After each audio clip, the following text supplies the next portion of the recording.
ሰላም ከመይ ጸንሑ ኽብራት ተኸታተልቲ ንሎሚ ሰንበት ዕለት 1 የካቲት 2026 ተዳለዉ ሓድሽ ዜናታት ሒዘልኩም ቀሪቡ ኣለኹ። ምክታልኩም ብኽብሪ ዕድም ፈለማ ቀንዲነትታቱ ቀዳማይ ሚኒስትር አብይ አሕመድ ንመራሕቲ ሶማልን ጅቡትን ተቐቢሉ ውድብ ሕወሓት ንፃውዒ ተቐበሎ ሌተና ጀነራል ታደሰ ወረደ ብሰንኪ ነፋሪት መገሻ የቋርጽ አሜሪካ ኣብ ልዕሊ ኩባ ህፁፅ እዋን ኣውጃ እስራኤል ኣብ ምድረ በዳ ጋዛ ማዕበል መጥቃዕቲ ኣብ ኢራን ሓያል ፍንጀራ እዝን ካልእን ዝብል ብዝርዝር ሒዘልኩም ቀሪቡ ኣለኹ። ክትከታተሉኒ ብኽብሪ ዕድም ቀዳማይ ሚኒስትር አብይ አሕመድ ንፕረዚደንት ዑመር ገለን ከምኡውን ንፕረዚደንት ሶማል ሓሰን ሼክ መሐሙድ ትማሊ ሰዓታት ቅድሚ ቀትሪ ኣብ ክልል ሶማል ከተማ ጅጅጋ ከም ተቐበሎም መንግስታዊ ማዕከናት ዜና ኢትዮጵያ ገሊፀን።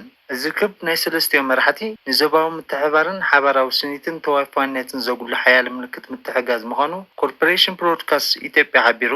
እቲ ርክብ ኢትዮጵያ ኣብ ዞባ ሰላምን ምርግጋእን ዕብየትን ንምርጋፅ ተዓልሞ ዘላ ዕዮ ዘርኢ ምዃኑ ብምግላፅ ንኸቢድ ፀገማት ቀርኒ ኣፍሪቃ ብሓባር ክገጥሙ ዘለዎም ድሌት ዘጉልሕ ንዞባዊ ምርግጋእን ወሳኒ ስጉምቲ ምዃኑ ወሲኹ ገልፅ። ኣብ መንጎ እዞም ሰለስተ መራሕቲ ዝካየድ ልዝብ ንሃገራቶም ዘተኣሳስር ስትራቴጂካውን ዝምድናታት ክዕሙቕ ትፅቢት ከም ዝግበረሉን ኣብ ምሕያል ንግዳዊ ፀጥታውን ዲፕሎማስያውን ዝምድናታት ትኩረት ከም ዝገብር ወሲኹ የብርህ። እቲ ኣፍ ደገ ባሕሪ ዘይብላ ኢትዮጵያ ቁጠብኣ ምዕባልኣን ንምርጋፅ ቀረባት ክትእቱ ኮነ ፍርያት ክሸይጥ ወደባት ናይ ዘን ሃገራት ክትጥቀም ድሌት ከም ዘለዋ ኮይኑ ኣብ ጥሪ 2004 ምስታ ኣካል ሶማልያ ዝኾነት ርእሰ ምምሕዳራት ኣቑማ ዘላ ሶማሊላንድ ኣዘራረብ ዝኾነ ውዕል ፈሪማ ነይራ እያ። ኢትዮጵያ ምስታ ናጽነታ ባዕላ ዝኣወጀት ርእሰ ምምሕዳር ሶማሊላንድ ብዝፈረመቶ ውዕል ተጠቃምነት ኣፍ ደገ ባሕርን ሶማልያ ዝምድና ሓርፊፉ ናብ ምብታኽ ገጹ ኸይዱ ምንባሩ ኣይርስዓን። ድሕሪ ስምምዕ ኣብ መንጎ ክልቲአን ሃገራት ንኹነታት ዝምድና ዘንጸባርቕ ምልውዋ ቃላት ካብኡ ሓሊፉ ድማ ብፍላይ ድማ ሶማልያ ዝተፈላለየ ዲፕሎማስያዊ ምቁራጽ ተራእዩ ነይሩ።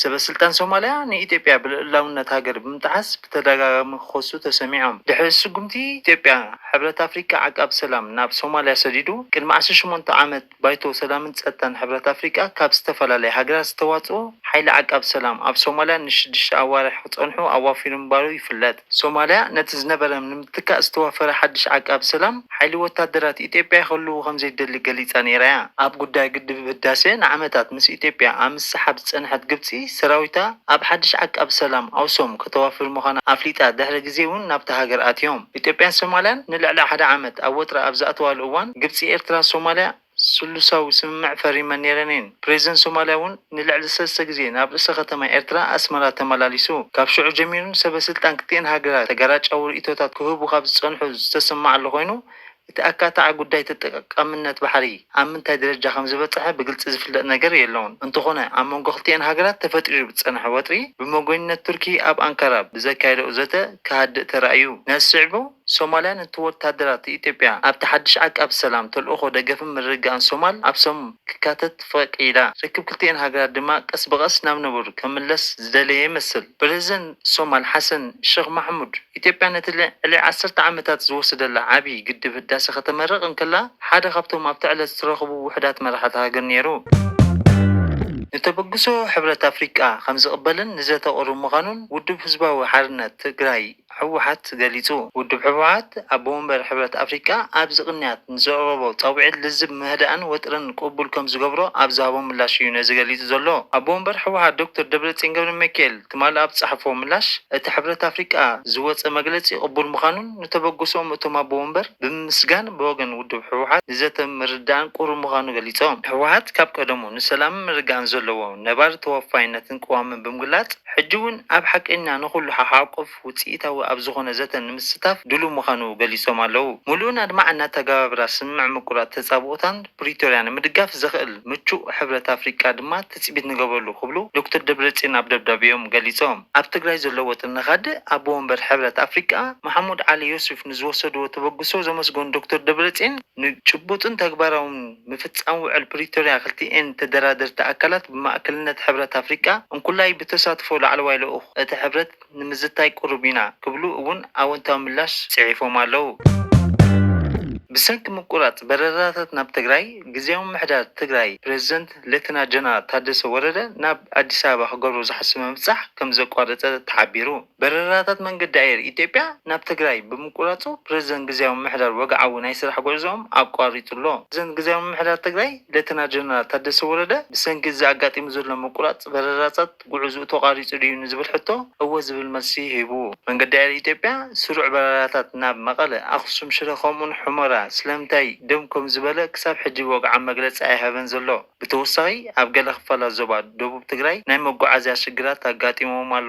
ኣብ መስመር ወልድያ ቆቦ ኣላማጣ ዘሎ መጓዓዝያ ጉድብ ከም ዘሎ እዩ ዝሕበር። ብተወሳኺ ገለ ሰባት ከም ዝተፈናቀሉ ክፍለጥ ተኻኢሉሎ። እዚ ድማ ከምዚ ኢሉ እንከሎ ኣብ ትግራይ ኣገልግሎት ባንኪ ደስኪሉ ይርከብ። ኮሚሽነር ሰብኣዊ መሰላት ኢትዮጵያ ኣብ ደቡባት ከባቢታት ትግራይ፣ ኣምሓራ፣ ዓፋርን ዝተፈጥረ ጎንፅታት ወታደራዊ ምንቅስቃስን ንጹሃት ሰባት ኣብ ሓደጋ ከም ዝወደቀ ብ30 ጥሪ ዝዘርጎ ሓበሬታ ገሊጹ። እቲ ኮሚሽነር ካብ 25 ጥሪ 2026 ደሚሩ ኣብ ገለ ደቡባት ከባቢታት ትግራይ፣ ኣምሓራ፣ ዓፋርን ኩነታት ሰብኣዊ መሰላት ይከታተሉ ከም ዘሎ ገሊጹ። ክሳብ 30 ጥሪ ኣጋምሸት ብፍላይ ከዓ ኣብ ከባቢታት ጸለምቲ መጋለን ኣብ ዓለን ንህይወት ኣካላዊ ድሕነትን ናጽነት መሰል ንብረትን ሰባት ኣብ ሓደጋ ዘእቱ ኩነታት ከም ዝነበረ ኣረጋጊጹ ኣለኹ ኢሉ። ኣብቲ ከባቢታት ዝረአ ዘሎ ግጭት ናብ ኩናት ክዓቢ ይኽእል እዩ ዝብል ስግኣት ስለ ዝፈጠረ ነበርቲ ካብ ከተማ ኣላማጣን ካልኦት ብኮማንድ ፖስት ዝመሓደር ዝነበሩ ከባቢታት ክስደዱ ከም ዝገበረ ኣብ ምንቅስቃስ ሰባት እገዳታት ከም ዝተገብረን እቲ ኮሚሽነር ገሊጹ። እቲ ኮሚሽነር እቲ ግጭት ድሕሪ ስምምዕ ሰላም ፕሪቶሪያ ኣብተን ከባቢታት ዝነበረ ኣንጻራዊ ሰላም ምርጋእን ናብቲ ዝነበሮ ዝመስል ብምዃኑ ንህዝቢ እቲ ከባቢ ንዝያዳ ዓመፅን ምምዝባልን ካልእ ከበድቲ ግህሰት ሰብኣዊ መሰላትን ከም ዘቃልዐ ምዃኑ ገሊጹ። እቲ ኮሚሽን ኩሎም ኣብቲ ግጭት ዘለዉ ወገናት ነቲ ኩነታት ካብ ዘጋድዱ ተግባራት ክቁጠቡ ፀዊዑ። ብፍላይ ኣብ ልዕሊ ሲቪላትን መሰረተ ልምዓትን መጥቃዕትታት ክቁጠቡ ብምጽዋዕ ነዚ ናይ ግጭት ዘብፅሕ ፍልያት ብዘተን ልዕልና ሕግን ክፈትሕዎ ኣተሓሳሲቡ። ዝኾነ ይኹን ዝውሰድ ስጉምትታት ገደብን መትከልን ሰብኣዊ መሰላት ዘኽብር ምዃኑ ምርጋጽ ኣገዳሲ ምዃኑ እቲ ኮሚሽነር ኣብ ዘውፅኦ መግለፂ ሓቢሩ። ይሰምኮ ብዘይካቲ ነቲ ስሩዕ ናይ ሰብኣዊ መሰላት ምክትታልን ምፅራይን ስራሕቱ ንዝምልከቶም ወገናት ብምርካብ እቲ ግጭት ብዘተ ምክፍታሕን ዝኽእሉ ሃዋህው ንምፍጣር ክጽዕር ምዃኑ ገሊጹ። ትማሊ ኣብ ልዕሊ ሰላማውያን ሲቪላውያን ዝተገብረ ደብዳብ ድሮን ግዳያት ኣብ ናይ ዕለታዊ ስርሖም እናሃለዉ ዝተፈጸመ ኮይኑ ኣብ ካልኦት ጉድኣት ከይበፅሐ ህዝቢ ኣብ ጠቕላላ ዕለታዊ ምንቅስቃሳቱ ጥንቃቐ ክገብር ቢሮ ጉዳያት ኮሚሽነር ትግራይ ይጽውዕ። ኣብ ልዕሊ 2 ናይ ሰብ ሃብቲ ጽዕነት ኣይሱዚ ናብ ትማሊ ኣብ ዘውግሕ ዝተፈጸመ መጥቃዕቲ ድሮን ሓደ ኣውቲስት ህይወቱ ክሓልፍ ከሎ ሓደ ረዳቱ ድማ መጉዳእቱ በፂሕዎ ኣሎ። እቲ መጥቃዕቲ ኣብ ሰላማውያን ሲቪላውያን ንብረት ውልቀ ሰብ ሃብቲ ናይ ጽዕነት ኣይሱዚ ዝተፈጸመ ኮይኑ ሸቐጣ ሸቐጥ በርበረ፣ ባናና፣ ዘይትቡን ጽዒነን ኣብ መጓዓዝ ዝነበራ እዩ። ኣሜሪካ ኣብ ልዕሊ ኩባ ሃገራዊ ህጹጽ እዋን ኣዊጃላ። እዚ ድማ ኣብ ፖሊስ ወፃኢ ዓብ ለውጢ ከም ዘሎ ዘመልክት እዩ። እዚ ስጉምቲ ኣብ ልዕሊ ዝኾነ ንመንግስቲ ኩባ ነዳዲ እተቕርብ ሃገር ቀረጽ ክኸፍል ፍቓድ ዝህብ ኮይኑ ነቲ ኣብ ሃባና ዘሎ ቁጠባ ሽጉጥ የጽንዕ። እቲ ዕላማ ንኩባ ጥራይ ዘይኮነ ንኣህጉራውያን መሻርክታውን ዕላማ ብምግባር መስመር ህይወት ጸዓት ኩባንያ ቆሪጹ ኣብ ልዕሊ ኮሚኒስቲ ስርዓት ጸቕጢ መውሳኽ እዩ። እዚ ድማ ካብ ካሪብያን ኣዝዩ ርሒቑ ካብ ዝርከብ ዓለማዊ ንግድን ዕዳጋታትን ጸዓትን ክወዛውዝ ይኽእል እዩ። ደገፍቲ ድማ ኣብ ሃገራዊ ድሕነት ተሪር መርገፂ ይብሉ። ነቐፍቲ ካብ መራሕቲ ንላዕሊ ወጥረ ከጋድድ ንሲቪልን ክጎድእ ከም ዝኽእል የጠንቅቑ። ብዝኾነ መንገዲ ነዚ ውሳኔ ንጂኦፖለቲካዊ ነዳድን ንግድን ኣብ ናይ ምግርጫው መስመር የእትዎ። እዚ ከምዚ ኢሉ ከሎ ዶናልድ ትራምፕ ኣብ ትሩዝ ሶሻል ኣብ ዝለጠፎ ጽሑፍ ባራክ ኦባማ ምስቲ ናይ ሩስያ ተተሓሒዙ ዝተኻየደ መርመራ ብዝተኣሳሰር ናይ ውዲት ተግባር ፈጺሙ ክብል ብምኽሳስ ኦባማ ሕጂ ክተሓዝ ኣለዎ ብምባል ፀዊዑ። ትራምፕ ነቲ ክሲ ከም መዕልዋ መንግስቲ ብምግላጽ ሓደ ሓደሽቲ ዝተዘርግሐ ናይ ስለያ ሰነዳት ከመርትዖ ብምጥቃስ እዩ። ኣብ ኢራናዊት ወደባዊት ከተማ ባንዳር ዓባስ ኣሕዋዝን ዘጋጠመ 2 ፍንጀራ 5 ሰባት ክሞቱ ከለዉ 14 ድማ ቆሲሎም። ከምኡውን ኣብ ካራጅ ኣብ ከባቢ ፓራን ቴህራን ተወሳኺ ፍንጀራታት ከም ተፈጸመ ዝተገለጸ ኮይኑ ብመሰረት ጸብጻባት ሮይተርስን ሰበስልጣን እቲ ከባብን ብምጥቃስ ብዘጋጠመ ፍንጀራ ባንዳር ዓባስ ሓደ ሰብ ክሞቱ እንከለዉ 14 ድማ ቆሲሎም። ኣብ ኣህዋዝ ብዝተፈጸመ ፍንጀራ ተወሳኺ 4 ሰባት ከም ዝሞቱ ተረጋጊጹሎ። እስራኤል ድማ ኣብቲ ናይቲ ፍንጀራ ናይ ኢራን ኢድ ከም ዘይብላ 2 ሰበስልጣን እስራኤል ሮይተርስ ሓቢሮም ኣለዉ። ፍሉይ ምንጪ ጸጥታ ኔኤን 12 ኒውስ ኣብ ኣብዛሃቦ ሓበሬታ ድማ እስራኤልን ኣሜሪካን ኣብዚ እዋን እዚ ኣብ ዞባ ንጥፈታት ከም ዘይካየደን እቲ ፍንጀራ ድማ ብሰንኪ ውሽጣዊ ፍጻመ ክኸውን ከም ዝኽእል ገሊጹ ኣሎ።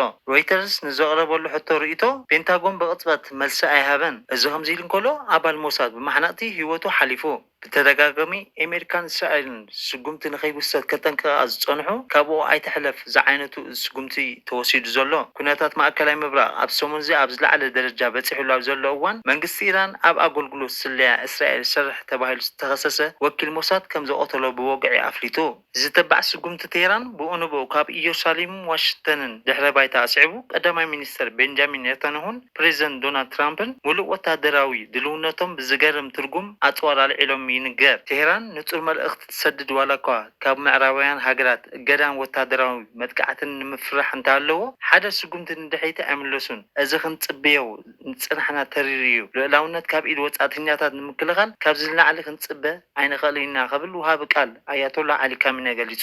ብተወሳኺ ኢራን ሓይልታት ኣብ ዝለዓለ ጥንቃቐ ኣትያ ክመጽእ ንዝኽእል መጥቃዕቲ ተዳልያ ትጽበ ከም ዘላ ገለ ተንተንቲ ይገልጹ።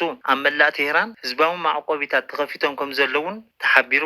መጥቃዕበቲ ሕቡራት መንግስታት ኣሜሪካ ዳርጋ ክፍጸም ምዃኑ ኣብ ዝገሃደሉ ዘሎ እዋን ኢራን ከምዚ ዓይነት ዘይተደለየ ስጉምቲ ክትወስድ ፋልማያዩ ዝተባህለ ምግናን ኣይኮነን። ወታደራውያን ኣህዱታት ምክልኻል ኣየር ኢራን ዝለዓለ ምድለዋት ክገብሩ ተኣዚዞም ኣለዉ።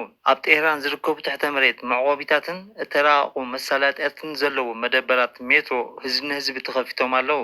ኣባላት ህጹጽ ኣገልግሎት ህይወት ኣድሕን ክዳለዉ ንዝኾነ ክመጽእ ዝኽእል ድንገት ተዳልዮም ድማ ዝግባእ ኣገልግሎት ክህቡ ከም ተሓበሮም ይግለጽ። ሰመዚ ነዚ መጠንቀቅታ ድሕሪ ስለያ እታ ሃገር ሃንደበታዊ መጥቃዕቲ ከጋጥም ከም ዝኽእል ብምሕባሮም እዩ ዝካየድ ዘሎ። ኣብ መንጎ ኢራን እስራኤልን ኣሜሪካን ዘሎ ወጥሪ እናኸፈ እዩ ዝኸይድ ዘሎ። ሰበስልጣን ኢራን ዝኾነ ይኹን መጥቃዕቲ ሓያል ግብረ መልሲ ከም ዘጋጥሞም ነዚ ግጭት ኪኖ ዶባትን ኢራን ከስፍሖ ከም ዝኽእል እዮም ዘጠንቀቑ። ቀረብ ሕክምና ምግብን ካልኦት መሰላጣት ነገራት እውን ይኽዝኑ ከም ዘለዉ ተገሊጹ። እዚ ስጉምቲ ኣብ ህዝቢ ሻቅሎት ፈጢሩ ከም ዘሎ እዩ ዝግለጽ ዘሎ።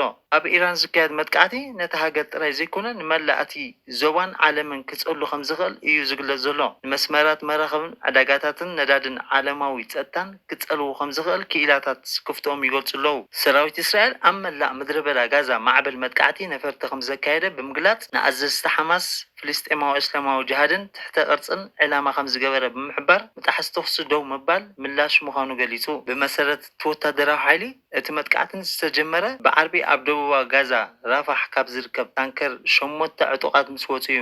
ሰራዊት ምክልኻል እስራኤል 3 ሰባት ካብ ዕጡቓት ከም ዝቐተሉን ሓደ ራብዓይ ድማ ቁልፊ ኣዛዚ ሓማስ ተባሂሉ ከም ዝግለጽ ከም ዝሓዙን ሓቢሮም። ሰራዊት እስራኤል ኣብ ራፋሕ ዘጋጠመ ፍጻሜ ምጣሕስ ተኽሲ ደው ምባል ምንባሩ ይገልጽ። ክሳብ ሕጂ ሰራዊት እስራኤል ካብ ትማል ምሸት ጀሚሩ ዘካየዶ መጥቃዕቲ ን4 ኣዘዝቲ ጉጅለታት ግብረ ሽበራዊ ጉጅለ ሓማሽን እስላማዊ ጅሃድን መኽዘን ኣጽዋር መፍረ ኣጽዋርን 2 መድሪ ሮኬትን ዕላማ ከም ዝገበረ ይግለጽ። ትካል ሲቪል ምክልኻል ሓማስ ካብ ትማሊ ጀሚሩ ኣብ 7 ዝተፈላለዩ ምድረ በዳ ጋዛ ብዝፈጸሞ መጥቃዕቲ ዝሞቱ 28 ሰባት ሬሳታቱ ከም ዘውፅእ ገሊጹ ኣሎ። ወታደራዊ መንግስቲ ቡርኪና ፋሶ ንፖለቲካዊ ሰልፈኛታት ዘፍርስ ኣዋጅ ኣውፂኡ። ብካፒተል ኢብራሂም ትራኦሬ ዝምራሕ ወታደራዊ መንግስቲ ቡርኪና ፋሶ ኣብቲ ሃገር ዝርከቡ ኩሎም ፖለቲካዊ ሰልፍታት ጉጅለታት ዘፍርስ ኣዋጅ ናብ ህዝቢ ኣለልዩ ኣሎ።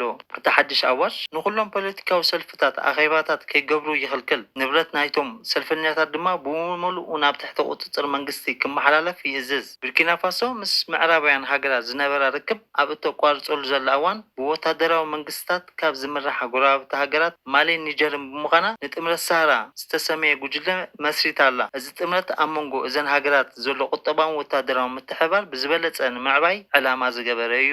ሓድሽ ሕጊ ገበናዊ ኣገባብ ኣፍጋኒስታን ስርዓት ፍትሒ ብጽኑዕ ማሕበራዊ ሃይማኖታዊ መስመራት ዳግማይ ድሕሪ ምውዳቡ ኣህጉራዊ ስክፍታታት ኣስዒብዎ ኣሎ። እዚ ሕጊ ኣብ መጀመርያ ወርሒ ጥሪ 2026 ብመሪሕነት ጣሊባን ኣብ ግብሪ ክውዕል ተፈሪሙ ኣሎ። ሓደ ካብቲ ኣዝዩ ኣካታዒ መዳያት ብወግዓዊ ምምቃል ሕብረተሰብ ኣብ ማሕበራዊ ደርብታት ኮይኑ መቕጻዕቲ ከከም ደረጅኡ ሓደ ሰብ ይፈላለ። ምሁራት ሃይማኖት ብዓብዩ ካብ ገበናዊ መቕጻዕቲ ክሕለዉ እንከለዉ ታሕተዎት ደርቢ ውልቀ ሰባት ድማ ብተመሳሳሊ ገበናት ዝኸበደ ሰዓብን የጋጥሞም። እቲ ሕጊ ብዛዕባ ናጻ ሰባት ባሮትን እውን ብተደጋጋሚ ጠቀስ። እዚ ቋንቋን እዚ ጉጅለታት ተጠባቂ ሰብኣዊ መሰላት ንባርነት ሕጋዊ ኣፍልጦ ምሃብ ዝመጣጠን እዩ ዝብል ነቐፍቲ እዚ ዘይማዕርነትን ምግዳድን ንቡር ዘይገብር ሕጋዊ ቅርፂ ይፈጥር ይብሉ ትካላት መሰላት እቲ ሕጊ ነቲ ኣብ ቅድሚ ሕጊ ዘሎ መትከል ማዕርነትን ከም ዘይወግድን ፍሉጥ መሰል ሱር ዝሰደደ ምዃኑ የጠንቀቓ። ሕጋዊ ተሓታትነት ኣብ ደረጃ ሃይማኖትን ዝተሰረተ ናይ ውሳነ ስልጣን ይትክእ። ተዓዘብቲ እዚ ለውጢ ኣብ ውሽጢ ሕጋዊ ስርዓት ኣፍጋኒስታን ናብ ናይ ትካላዊ ኣድልዎ ዝዓቐመቐ ለውጢ ከም ዘለዎ ዘመልክት እዩ ይብሉ። እዚ ሕጊ ኣህጉራዊ ምፅራየት ሰብኣዊ ምክትታልን ክግበር ዘቐርብ ፃውዒት ኣሒሉ ኣሎ። ክቡራት ተኸታተልና ናይ ሎሚ ነበረ መደብና እዚ ይመስል። ላይክ፣ ሼር፣ ኮመንት፣ ሰብስክራይብ ትገብሩ ብክብሪ ዕድም። ሰላም ወሰናይ